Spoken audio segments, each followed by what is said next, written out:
Good afternoon, everyone.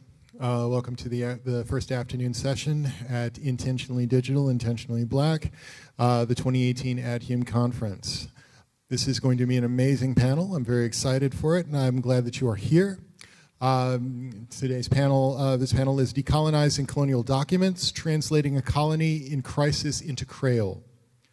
We have a wonderful group of panelists today, Kelsey, Corlett-Rivera, Nathan Dize, Laurence, Jay-Rayon, Ibrahim, Aibo, Daphney, Vastey, and Pierre, Malbranche, who unfortunately cannot be with us.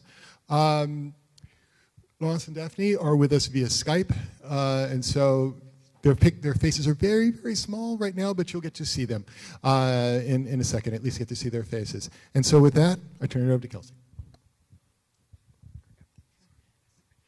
Thank you very much. So this is a very large room. While we're certainly hoping that the rest of the chairs will magically fill up, we're okay if they don't, and we are looking forward to having a conversation among us as panelists, but also with you all in the audience.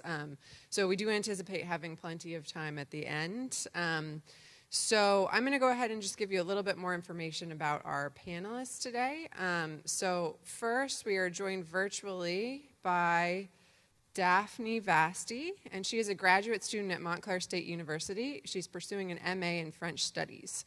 She holds a BA in French Translation. She is a per diem Haitian Creole court interpreter for New York State Unified Court System, where she is currently a French interpreter intern. She is a freelance Haitian Creole and French interpreter. In the context of her translation studies at MSU, she translated documents from English to French for the International Rescue Committee. She is one of the translators for A Colony in Crisis. So also on your large screen and our small screen is Dr. Laurence, Jay-Rayon, Ibrahim, Aibo. And she is a translation studies and translator training scholar who runs her own consulting firm, intofrenchtranslations.com. A native of France, her career spans positions in academia as well as the private and public sectors as an interpreter, translator, and cultural mediator in France, Germany, Djibouti, Quebec, and the United States. She holds an MA in translation and a PhD in translation studies from the Université de Montréal and is a reviewer for translation studies journals including Tusaji, Meta, Translators Journal, and Hermenus, Revista de Traducción y Interpretación, and Translation Spaces. She is the author of numerous articles, reviews, and book chapters on post-colonial translation and translation pedagogy, and her book manuscript, The Politics of Translating Sound Motifs in African Fiction, is currently being reviewed by the Benjamin's Translation Library. Laurence held positions as Assistant Professor of Translation, French, and German, and Director of the Center for Translation and Interpreting at Montclair State University, where she led the development of various translation programs and initiatives across languages. As part of her efforts to foster community-engaged translation practices and scholarship, she spearheaded a collaboration with her French translation students and the International Rescue Committee to serve the Congolese refugees community and the Haitian Creole translation project of Colony in Crisis. So I'm joined, well, I'll zoom in too much. I'm joined in person today by Nathan Dize. He's a PhD candidate in the Department of French and Italian at Vanderbilt University, where he specializes in Haitian literature and history. He's a content curator, translator, and editor of A Colony in Crisis, the Saint-Domingue Grain Shortage of 1789. He is also the co-editor of the H. Haiti series, Haiti in Translation, which interviews translators of Haitian writing. Nathan has published articles, reviews, and translations in journals such as Essex Archipelagos, the Journal of Haitian Studies, Francospheres, Essex Salon, and the Haitian History Journal, of which he is also an advisory board member. Briefly, I am Kelsey Corlett-Rivera. I'm site designer and editor of A Colony in Crisis and the head of the Research Commons and librarian for the School of Languages, Literatures, and Cultures at the University of Maryland here. And as of last week or so, also a Myth affiliate faculty member. I've published articles and reviews in Essex Archipelagos, Portal, Libraries of the Academy, Library Quarterly, and college and undergraduate libraries. So first, before we have our conversation, I just want to give a brief introduction and history of our project. So I'd first like to thank AdHum, Myth, and especially Trevor Munoz for facilitating the remote participation for some of our panelists and helping out with travel as well.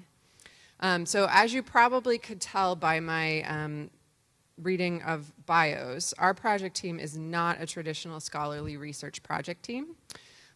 We're a librarian, graduate students, an independent translation scholar, and undergraduate students.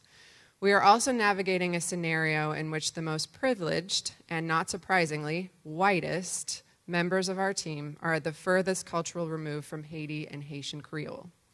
Nathan and I, for a variety of reasons, were able to be here in person today. Dr. Ibrahim Aibo and our colleague Daphney Vastey, unfortunately, do not have the institutional support to travel to conferences like this, and our colleague Pierre Malbranche needed to work today to support his family.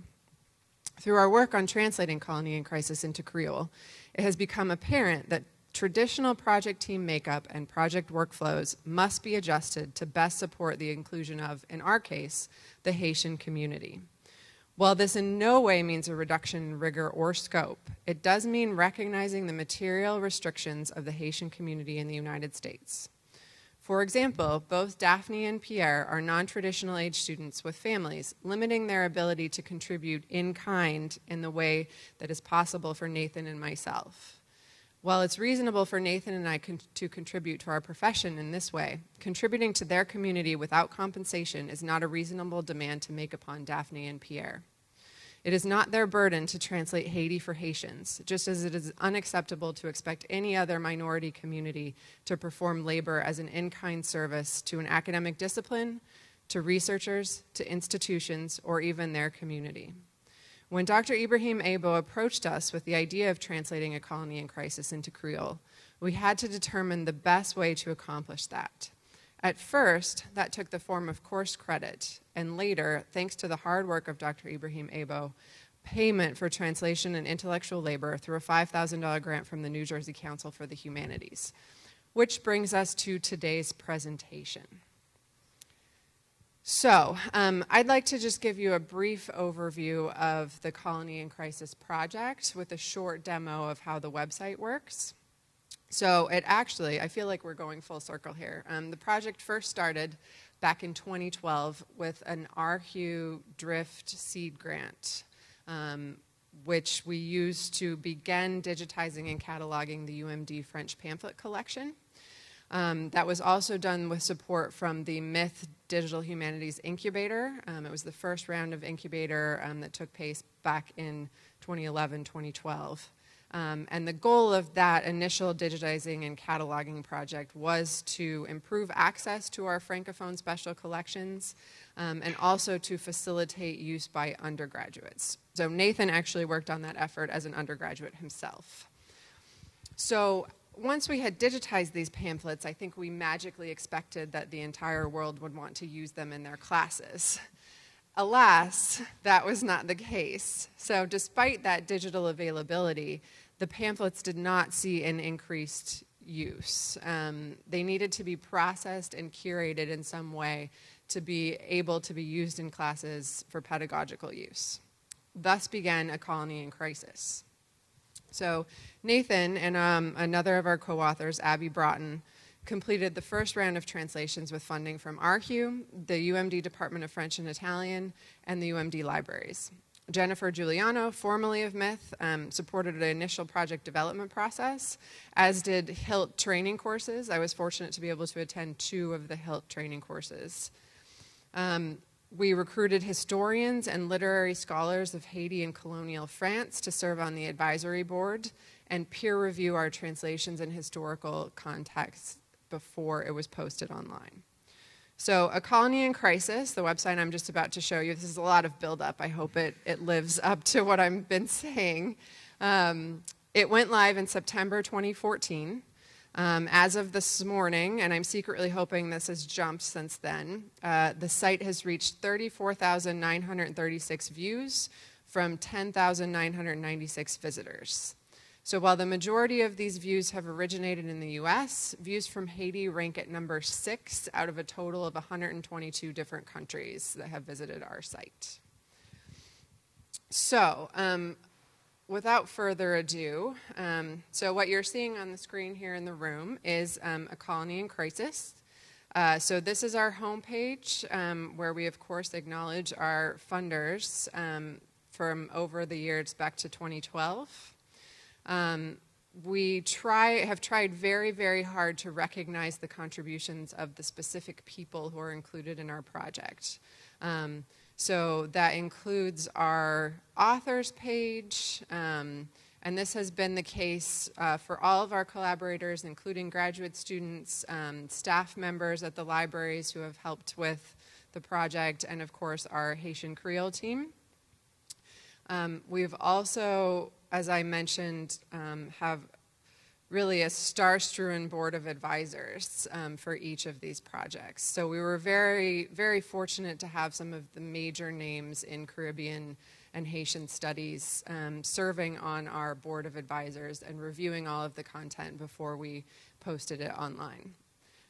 So these 3 issues, and most recently our Haitian Kreyòl translations, have been posted over the past 4 years in different installments. And I'll show you quickly what those look like once they're online. So we'll take a look at our first issue.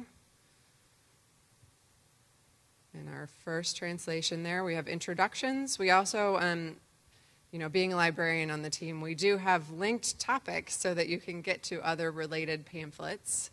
And we'll take a look at one of our early pamphlets. So for each of these, we've written a historical context, a preface that precedes the translated excerpt for each pamphlet. And so this, because the goal of this website is for use in undergraduate classrooms, we attempted to provide as much context as possible. So then we've embedded the digitized version of the original pamphlet, most of which did come from the University of Maryland Special Collections here on campus. And then we've provided the translated excerpts with original and additional notes as needed. So after Dr. Ibrahim Aibo and A.J. Kelton from Montclair State University contacted us, we began to imagine how we could add Kreyòl translations. And so this is one of the first ones that we posted. And you can toggle back and forth between the 2 languages. So we hope one day that the entire interface will be available in English, French, and Kreyòl. This is getting closer to that goal. So if we toggle over to Kreyòl, we can see that same historical context, the original French, and then the Kreyòl translated excerpt. And so at the bottom, you'll notice that the author of this particular translation is Pierre Malbranche, our colleague who wasn't able to join us today. Fortunately, we are about to hear from him via the audio recordings that we have posted as of Tuesday. So this is going to be a world premiere. And I wanted to be sure that you all could have an idea of what Pierre looks like. So this is Pierre at an event promoting a colony in crisis at a block party in Orange, New Jersey in June of this year. So let's hear Pierre's translation. Oh. Nervous clicking. All right. Dize, moun nan koloni Saint-Domingue yo pa gen ase manje pou yo manje nan l'année 1789. Si pou réponse député représentant Met Factory yo ak marchand français yo te bay député Saint-Domingue yo sous affaire provision pour colonie. Supplément pour réplique là, ou bien discussion contre ça yo dit, que député qui représente marchand français yo ak Met Factory yo bay, dit que député Saint-Domingue yo te servi avec un bel langage qui te servi tout tant qu'on façon pour bay métropole là coup de bas. Document ça a retiré point central que cultivateur colonial yo pour mettre li sous marchand français riche yo. Li mande pour yo mettre un règlement sévère concernant commerce que Assemblée nationale là a fait dans colonie. So we're fortunate to have these really amazingly high quality audio versions of these translations, thanks to the Center for the Digital Humanities at Montclair State University. So we're happy to have these included in the website. And with that, I'd like to turn and we'll hear from our panel, okay? So we definitely will have plenty of time for questions from the audience at the end. I've put together a few to make sure that we hear some of the important experiences from my colleagues. So first, we'll hear from Daphney. So Daphney, what inspired you to participate in the Kreyòl translation project when contacted by Dr. Ibrahim Aibo? Well, hi everyone. First, I identified the need for Kreyòl scholarship materials during my college years while I was working on a project about the poets of Jérémie. Even though this Jérémie is my maternal grandmother's hometown, she barely knew the existence of the poets and their works because these works were written in the colonizer's tongue, in French, which is supposedly the savvy people's language. So they were inaccessible to her. So based on this experience, I realized that the language barrier needed to be done away with so that the Haitian people could acquaint themselves with their country's story, history, and politics. So in order to become fully integrated, productive citizens.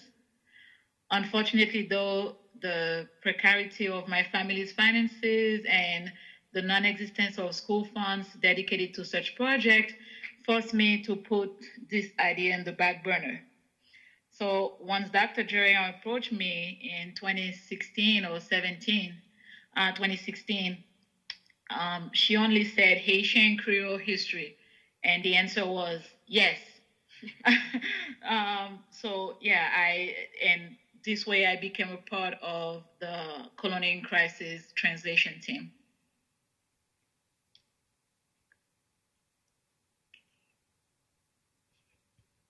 Can you hear me? Yes.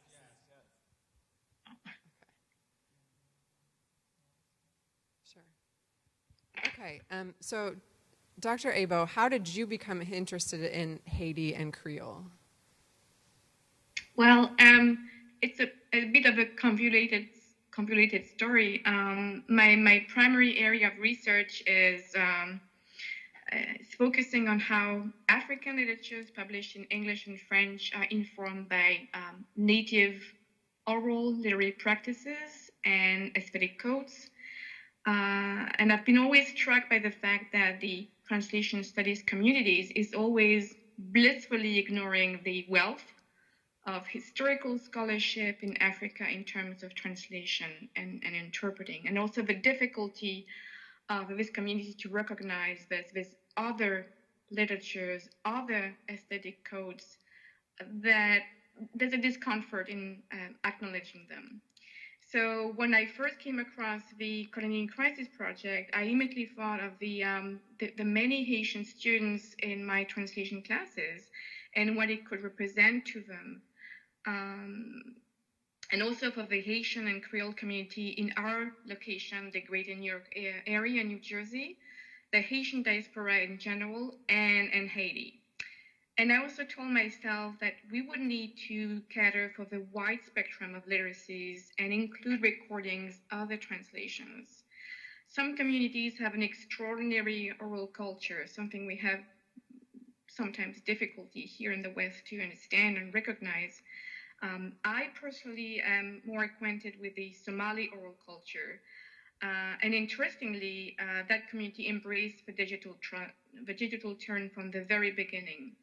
So I thought that having audio recording needed to be embedded in the project from the beginning. At that time, Pierre and Daphney were both in my class, and I approached them with the idea, I think it was in December 16. Or January 17. But what made the project sustainable, though, was that we were awarded an incubation grant from the New Jersey Council for the Humanities in October 2017. And without the grant, would not have come very far because Pierre and Daphney have a family, they have financial obligations, and as you mentioned, there was no question as to asking Pierre or Daphney to work as in kind on this project.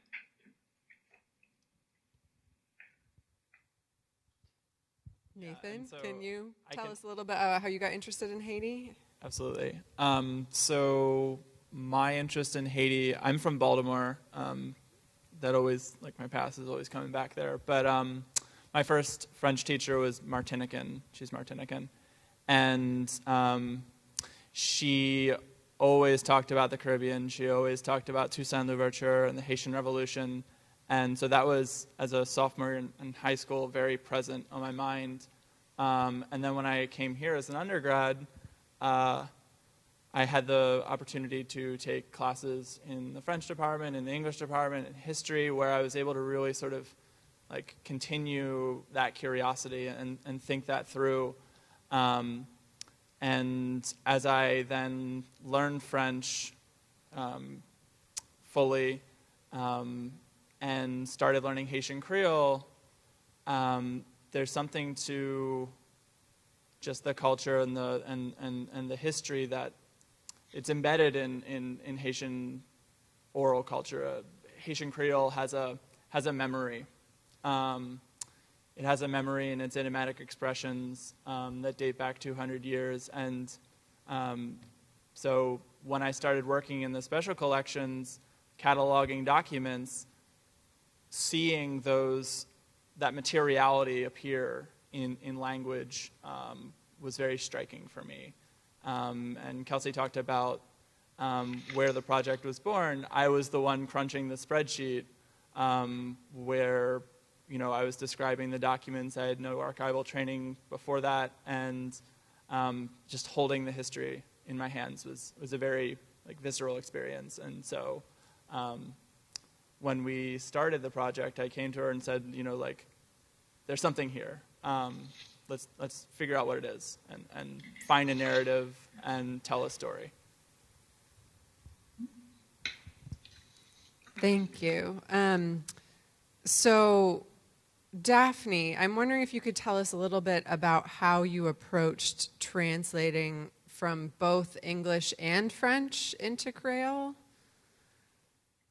Well,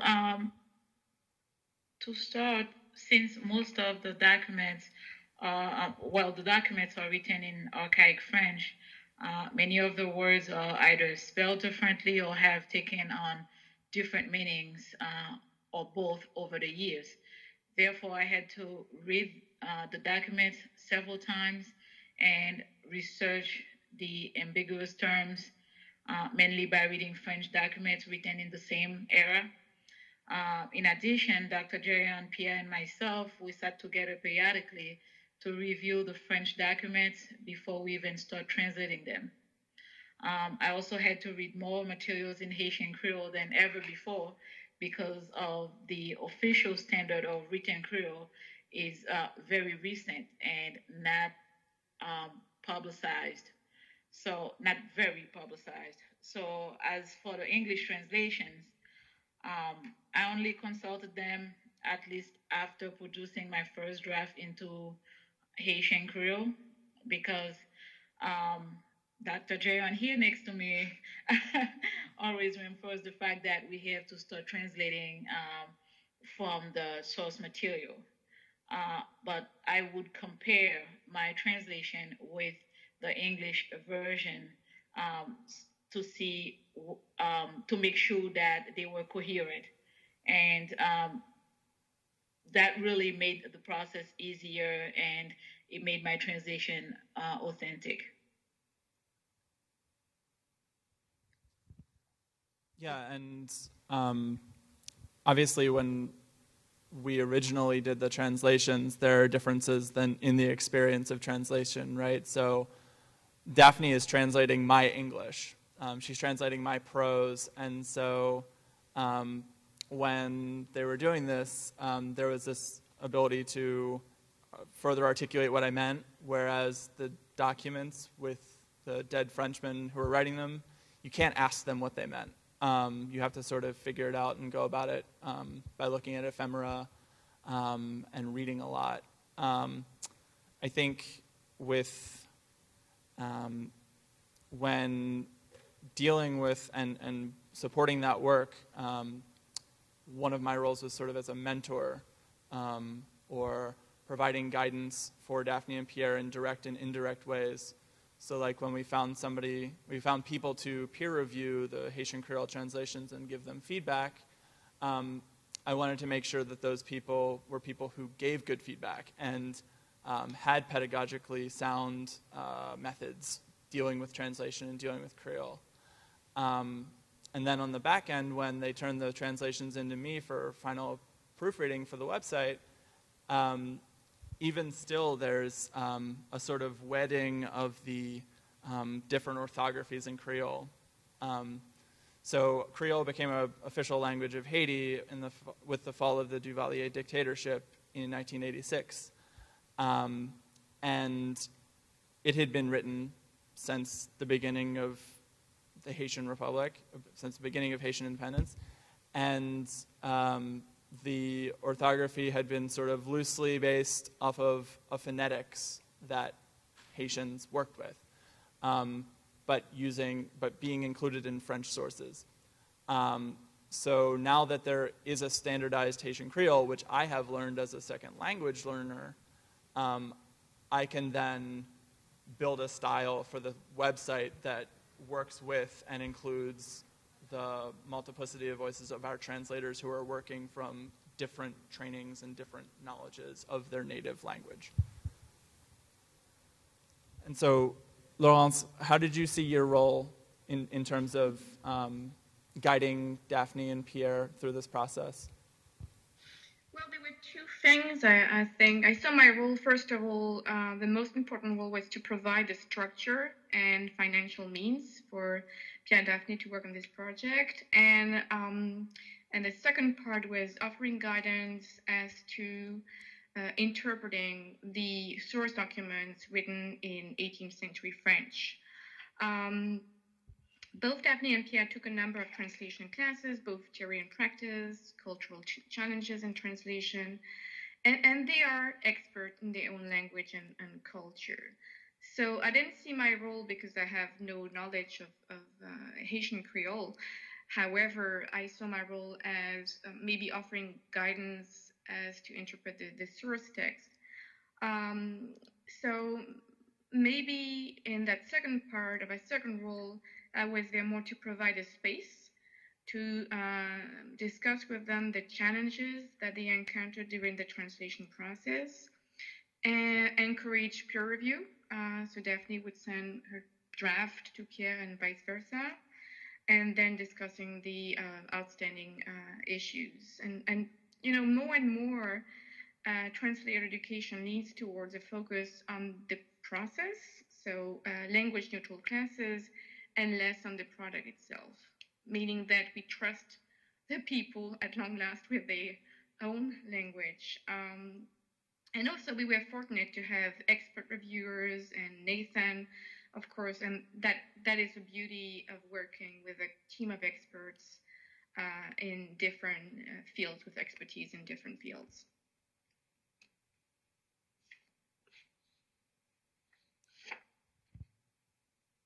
Thanks. So Daphney, maybe you could tell us a little bit more about the challenges that you encountered during the translation and review process. Well, the challenges were many. Like I've said before, the archaic French orthograph and the evolution of the language itself was one of the first challenge, because you cannot start to translate document unless you can read it and understand what it means.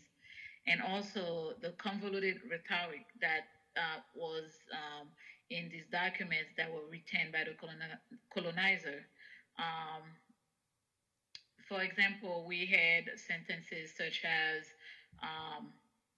slaves showing off, and you're kind of like scratching your head. How do I go about translating this so it's not comical, so it can emphasize the true message behind the sentence. Also, the challenges is like the formal, semantic, and logical aspect of the text, as I just gave the example. And we also had geographical locations and towns and institutions that no longer exist, and that the new generation have no knowledge of. Therefore, trying to locate these in old geographic materials, so was a bit of a challenge.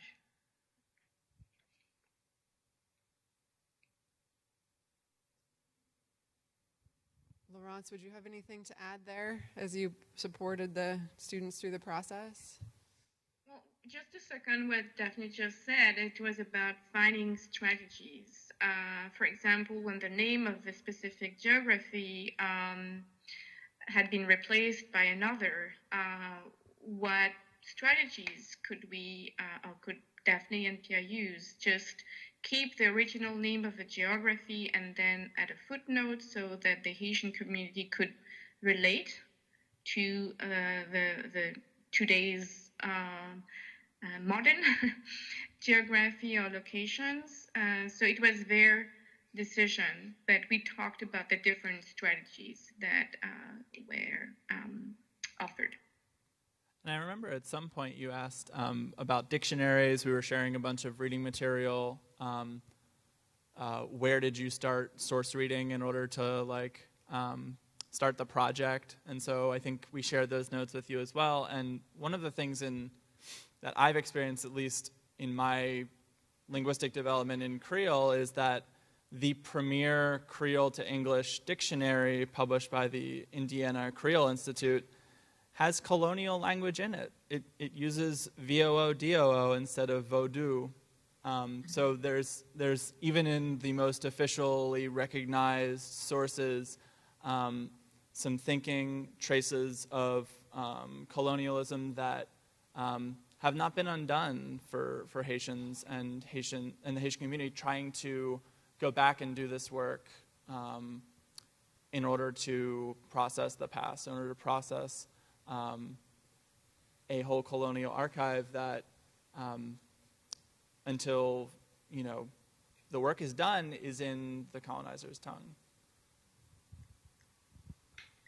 And I would like to add to that some of the sources that I used were the Kansas University Dictionary, and there is a religious website that has a great deal of already newly translated materials in Haitian Creole.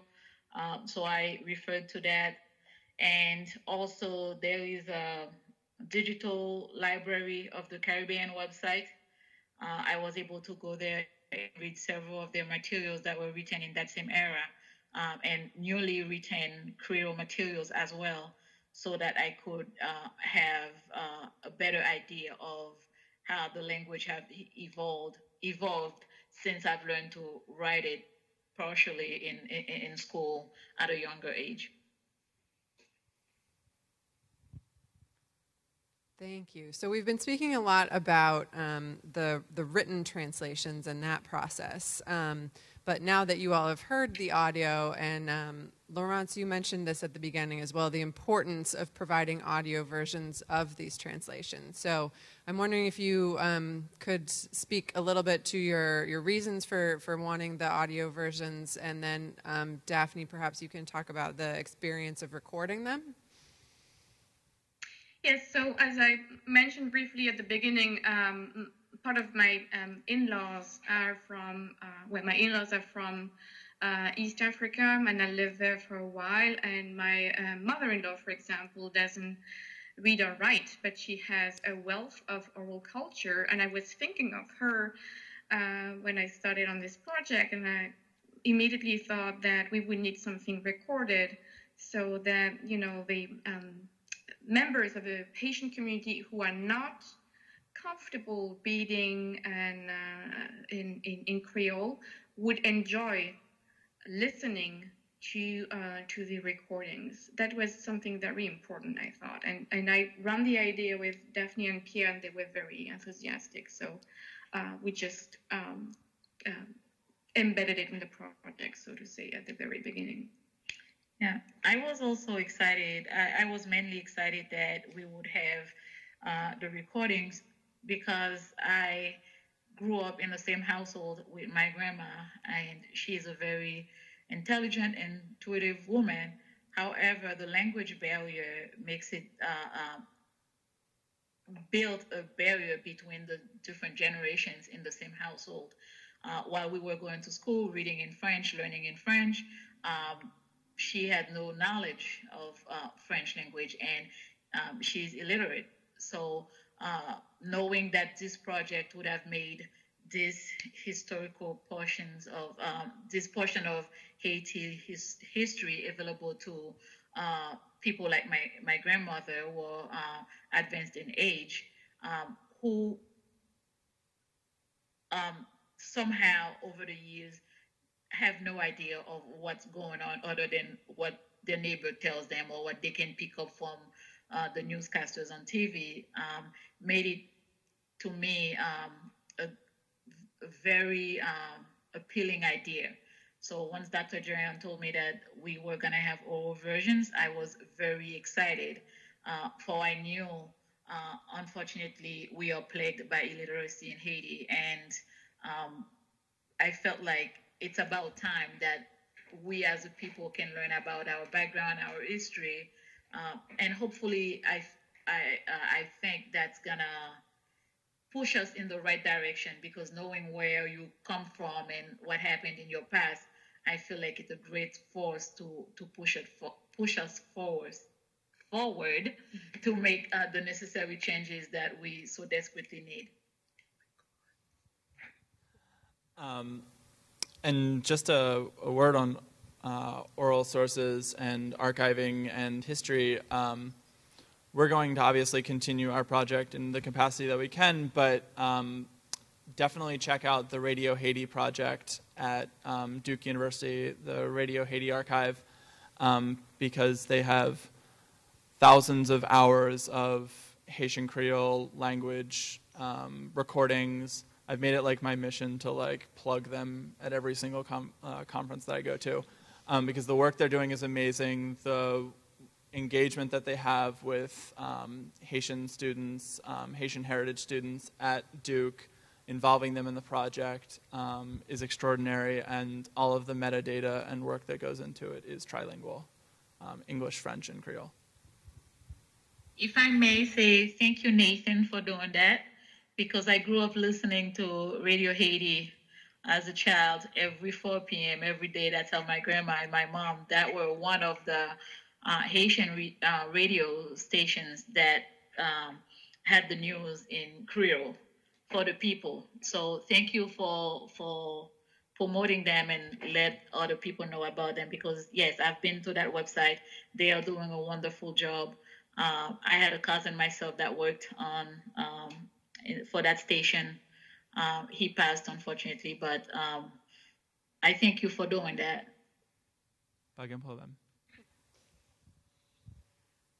So I think this would be a good time for us to start talking about some of the important outcomes of providing Creole translations, as well as the process and the experience for the project participants. So Nathan, do you want to share a little bit from your perspective? Do you want to start?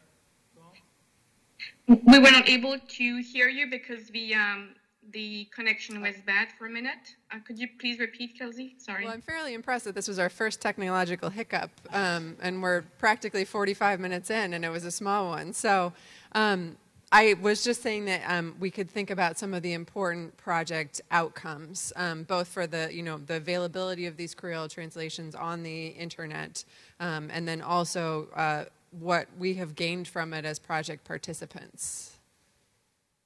Do you want to start? I can start if you want to take a minute to think about it. that the sound breaks up, so we're not sure to understand.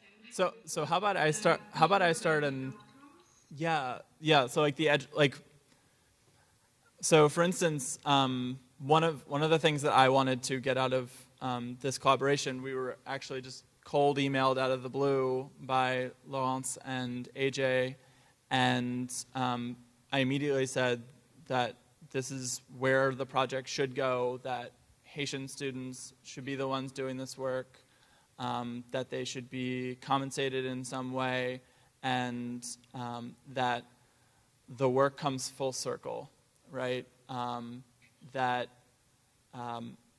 my intellectual discoveries and learning is processed through another person, and that it's able to have some sort of personal meaning to the person doing it. And from the beginning, Daphney and Pierre have been very open about what it's meant to them to read about Haitian life in the 18th century, and be able to participate actively in undoing some of the epistemic violence of that literature, of that writing, and to sort of actively play a role in that.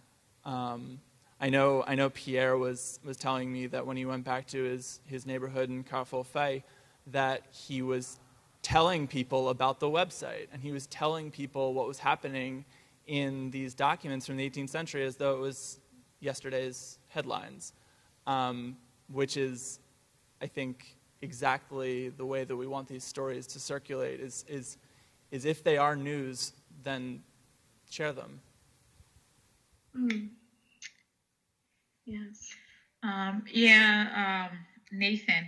And also there has been a chronic history of oversimplification of Haiti's history.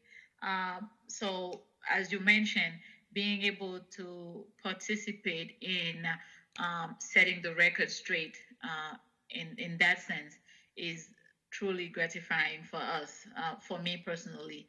And also, one of the great outcomes I see, just like Pierre, when I talk to my friends, they can't even believe it. I had my mom recently listen to one of actually that was yesterday, to the recordings on the website. She was amazed that she never heard about these things. So yes, as you said, it's to us, to many Haitians that's gonna have the opportunity to listen to these recordings or to read them in their own language. I feel like it's gonna be more like yesterday's news headline, more than history. Also, the diaspora, 8 out of 10 educated Haitian lives outside of the country. So having access to this material away from home and being able to use them throughout their studies or researches or in the communities, churches, I feel like this is one of the best outcomes of the project. Yeah, in June, early June, Pierre and I participated in the block party, the annual block party of the Orange community. Orange is a little town in New Jersey with a very large, probably the largest Haitian community in New Jersey. So we had a table with this big, I don't know if you could see it on the picture, but the poster, a Colonial Crisis poster, and it was a collaboration with the Center of Community Engagement at Montclair State University, who had been very supportive of a project from the very beginning. And we were approached by a number of Haitian community members who engaged in a conversation with us and asked us to come back and talk maybe after church services or community events in schools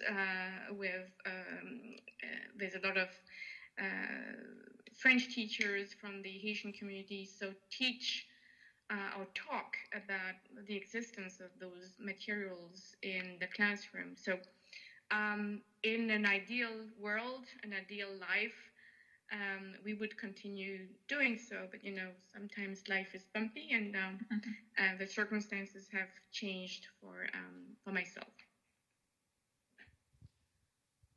So thinking forward to next steps, you know, all of us would love to see the remainder of the pamphlets rendered into Kreyòl. So at this point, out of our 24 pamphlets that we have English translations for, we have 5 live translations. We have 2 more to add at this moment. And we would love to see the remainder done in Kreyòl as well.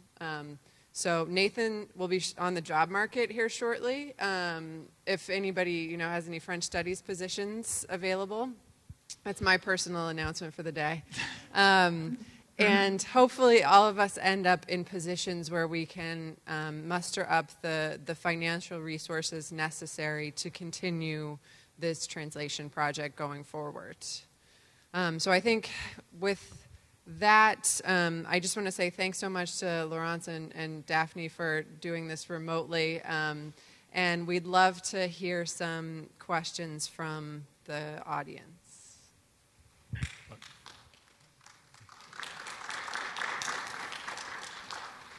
So I'll be walking around with the microphone, so...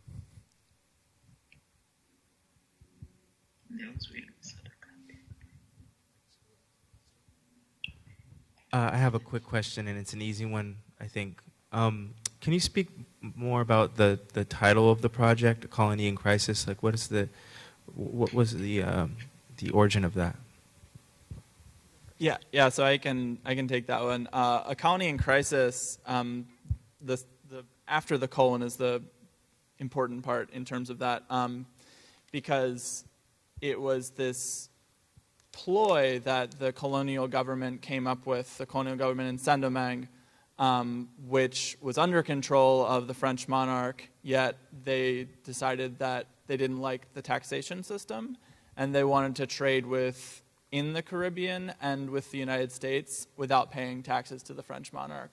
So what they did was they came up with this ploy that there was widespread famine throughout the colony, and that they needed to acquire more grain, so the grain shortage. They always spoke about a shortage, a famine, because they argued that ways of life, forced slave labor was contingent upon being nourished with bread, which was a hard sell because it was a complete lie, and nothing could be further from the truth. And so they managed to establish a law through a governor that didn't last very long because of that, that allowed the intra-Caribbean trading. And then the French government stepped in, the monarch stepped in, then the French Revolution happens shortly after. So this is the end of 1787 into 1788, March 1788, and then flash forward to July 14th, 1789, and stuff hits the fan. So the colony in crisis is this state of crisis, this shortage, this this famine, and also, like, with crisis, there's the crisis of the slave population that's quickly fomenting revolt and resistance. And so everything is extremely unstable at the time. Okay, so first of all, thank you for your presentation. And this is a very, I think, simple question. Not a simple question, short question. In regard to the website, who's the intended audience? So as we were putting the finishing touches on this site in the summer of 2014, I had the great fortune to be attending the HILT Crowdsourcing Cultural Heritage course. And so through that, there was a huge focus on audience and how you should really think about the audiences that you are trying to reach when you are building a site like this, when you're putting together a crowdsourcing project as well. And we ran into that initially. You know, Nathan and I were both at the University of Maryland when the French pamphlet project started, when we started digitizing those. You know, we have a number of scholars on campus who work in this time period, who work in the Caribbean. We thought, you know, we're all here at the University of Maryland. They're going to think this is the best thing ever. That was not the case. So it took us a little bit of experimenting to find our audience. So initially we targeted, you know, French Revolutionary historians, Atlantic historians, but where we really found our community was with Caribbean studies, and specifically digital Caribbean studies. So SX, you know, up at Columbia, the Caribbean Digital Conference that's gone on for a few years now, and of course on Twitter. So when we were approached by Laurence and AJ, and then got Daphney and Pierre involved in the project, that's when we started to think about who else might be interested outside of the scholarly community. And so by translating these into Kreyòl, that's where we could expand and think about this more as a public history project, putting French colonial primary sources into the language of the people who rightfully own that history. And by sharing it through Twitter, through some less scholarly avenues, such as, you know, block parties with the community members themselves, we can better reach that audience. So it was a process, and it took us a while. I don't know if Daphney or Laurence would add anything with that. Yeah, as you mentioned, it's a process. It was a long process, but from what we've seen so far, there was a need for the project, and it's welcomed in the community that it's serving. So yeah, that's about it. And I think also one of the challenges, especially, so like when I was an undergrad and I took Caribbean history classes, you have to deal with primary source document readers. And you can't pick and choose your sources that go into those. They come as a package deal. And we hadn't seen any of these sources in any of those. We hadn't heard about this narrative, this episode, sort of micro moment in the history of Saint-Domingue, of Haiti. And so sort of with that audience in mind, we made the length of the documents fit sort of the parameters of what an undergraduate student would deal with in a document reader like that. 600 to 1,000 words, no more, providing them with an entry point into the document with other sources on the site linked to it, notes, right? So trying to give people a lot, but also allowing them to work with it. We have classes that have partnered with us to build parts of the site. So you'll see the background notes is a project that was in an undergraduate class. And these are short encyclopedic entries of people, lesser known figures, demographic groups, locations, where they're in French and English, and you'd be surprised at how few sites on the web where you can find curated information about this outside of Wikipedia. So like if you search for, I think one of our biggest search results is free people of color in Saint-Domingue. That's such a pinpoint sort of situation that we return tons of hits on it. And so, right, bringing that context to the web. Also, it's been used in a number of history classes, French classes, intro to digital humanities classes about sort of how to, because we built our site in 5 months, and then it's been evolving over the last 4 years. It provides us a site, a model for that type of work, especially considering none of us are, we're no longer like a professors, or librarians, right? We're not a PI in the sense that we think of PIs as being a grant finder and then someone building a team. We sort of organically came together via our expertise. Thank you all again for your panel. I'm Hadassah St-Hubert, representing Digital Library of the Caribbean.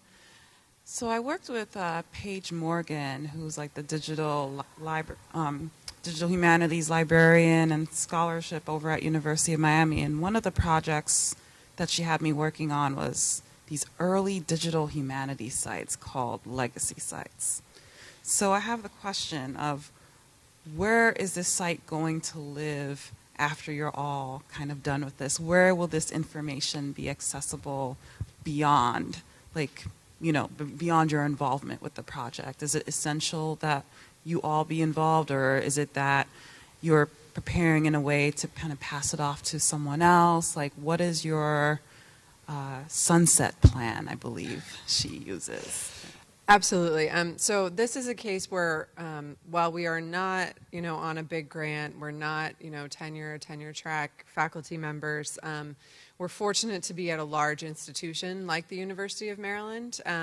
So we have an agreement with the University of Maryland Libraries through their digital publishing program, where they will continue to support this site for the rest of its life, if you will.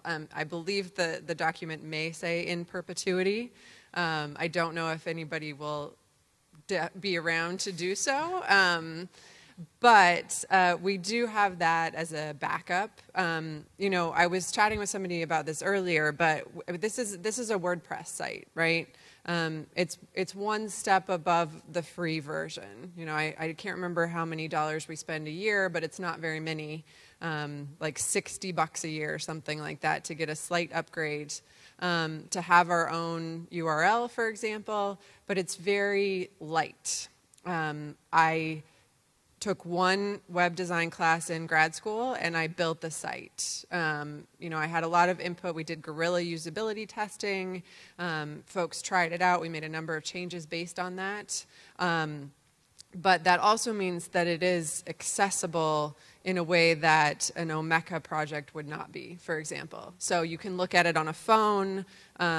Both of us probably still have the WordPress app on our phone so that we can check our statistics on a regular basis, but we don't have a problem, don't worry.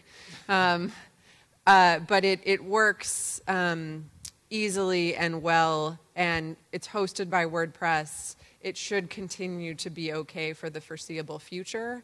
You know, the University Library's official WordPress account is an owner of the site. If all of us quit and go, you know, live off the grid in Montana, for example, then it will still be up and running and be able to be maintained.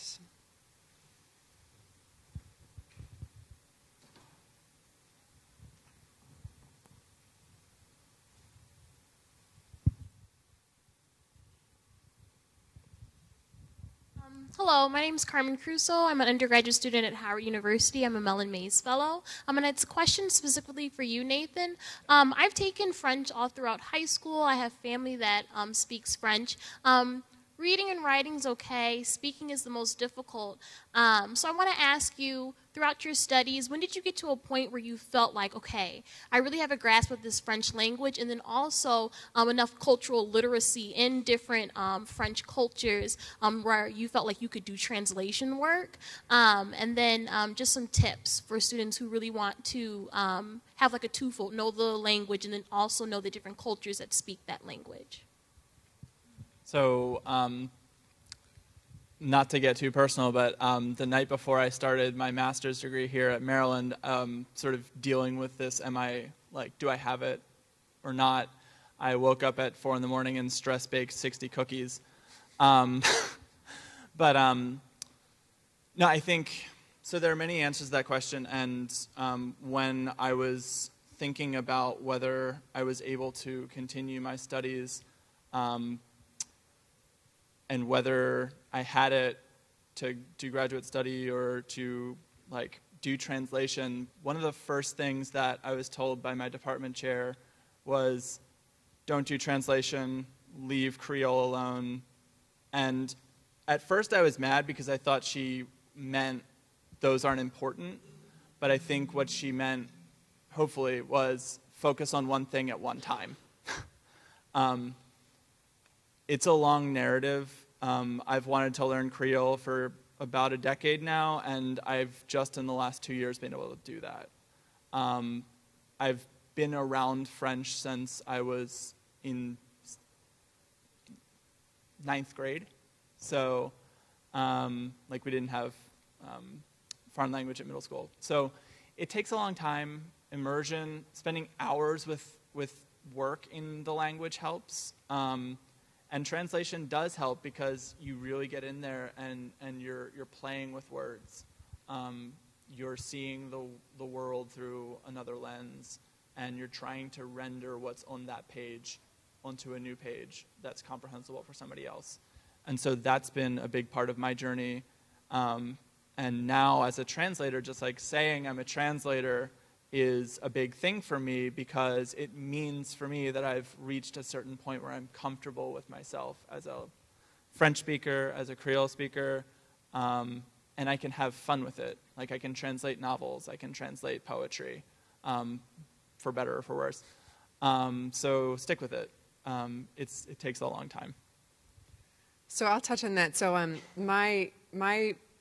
the librarian for foreign languages here. So I work with Spanish, Italian, French, Portuguese, and German.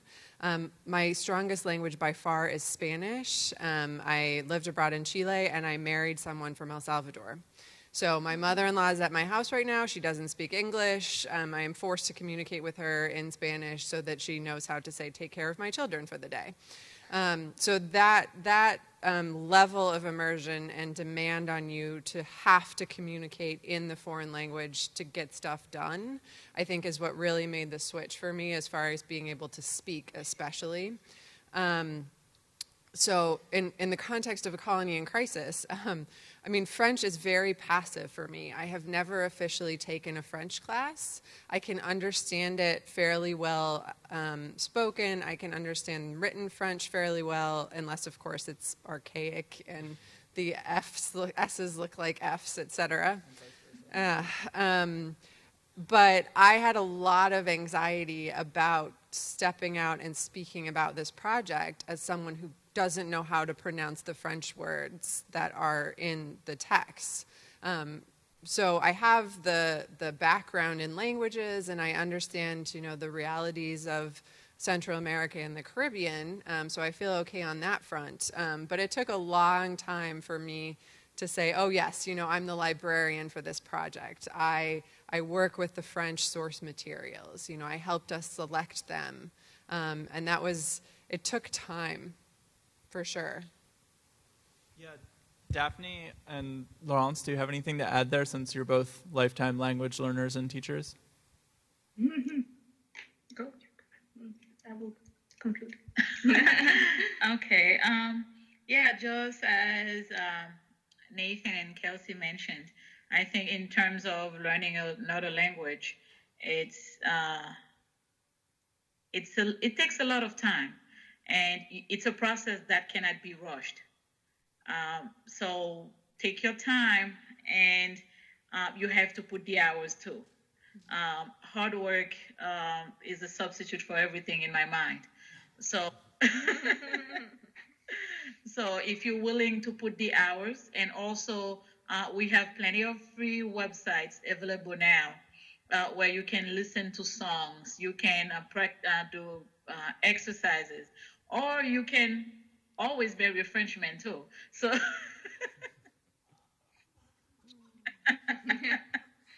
All right. I was going to suggest something different. Brace yourself.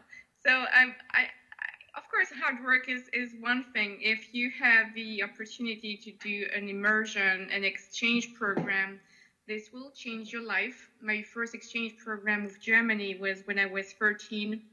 Germany was 1 hour ago from where I grew up. And it was like a magic door opening. And this is when I probably decided unconsciously to step into translation. So an exchange program will change your life. They could be in Quebec, could be in France, could be in the Caribbean. But there's also, in the meantime, a lot of things, fun things that you could do, watching movies on Netflix, because everything is subtitled, so you can immerse yourself in the language. And watching movies with subtitles is an extremely effective way, pedagogically, to learn a language, understanding the culture, the intonation. So, of course, songs and tons of online materials. But I think that the fact of watching movies in French language is a very fun for me, because I like cinema, but also very effective way of immersing yourself in the language without, doing anything else and before going in any exchange program. Lastly, I would like to add, don't be shy. You'll make mistakes. I had to learn English as an adult. I was already 23 when I moved to the States. So don't be shy, don't be upset. Just take it one step at a time and know it's a lifelong process.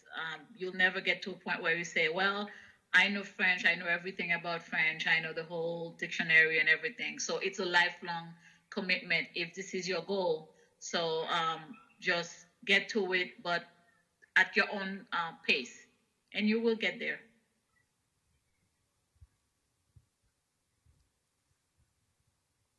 Any other questions?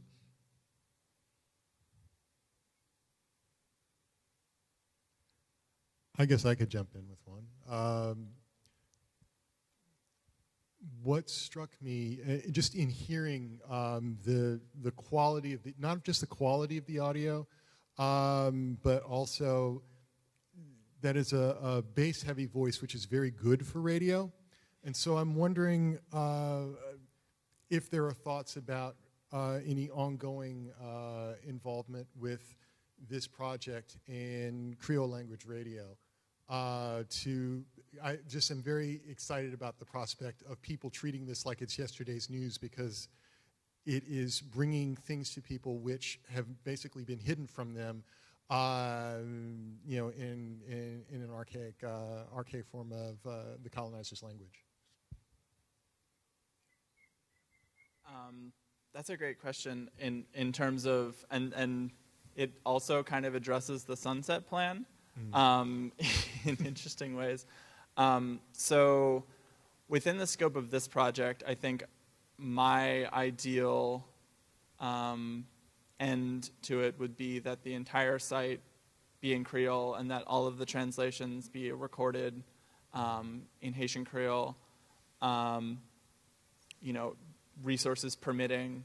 And so that sounds like maybe another project too, where I know that the Radio Haiti Archive they're digitizing these things and providing the metadata so that people can find information out about the past, listen to events as though they were yesterday's news.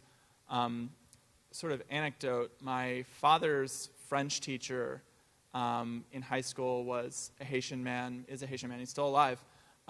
He was on the Haitian national shooting team. And I found him in that radio archive talking about his family who were massacred under Duvalier after he expelled everybody from the sharpshooting team because he suspected they would assassinate him, or they would be the first picked to assassinate him.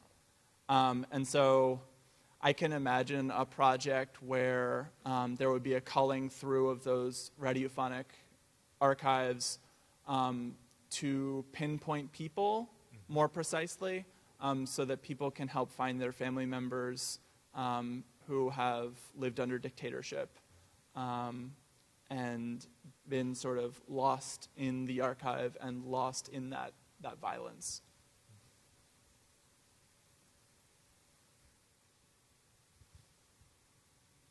Did you have anything to add, Daphney and Laurence?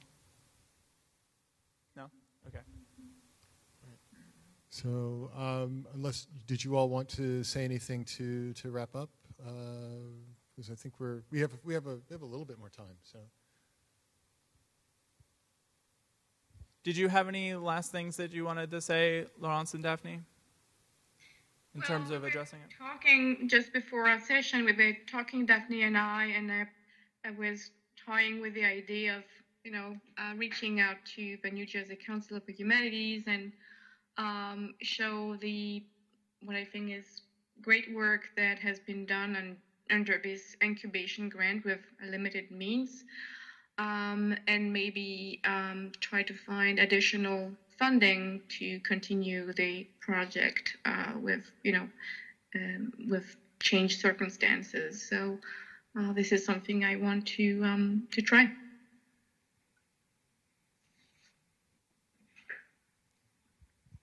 And I think with that, we're probably done. Yeah, I just want to say, because my background is in Spanish and I know much more about Spanish-speaking countries in Latin America and the Caribbean, it has been a fantastic opportunity for me to learn more about Haiti and Haiti's history. And working on this project in particular has really, just expanded my horizons and really made me better at my job and also, more aware of other people's struggles in the world. So I think it's had a lot of impact, regardless of our number of clicks on the website, even though that's going pretty well for us. So I thank everybody for joining us today. I thank Will for the excellent moderating services. And of course, Adhum and Myth and everyone for having us. Thank you very much, everyone. And once again, doing this remotely is an extra difficulty, and you all did it with aplomb and panache. It was wonderful. Let's thank our panel. Thank you.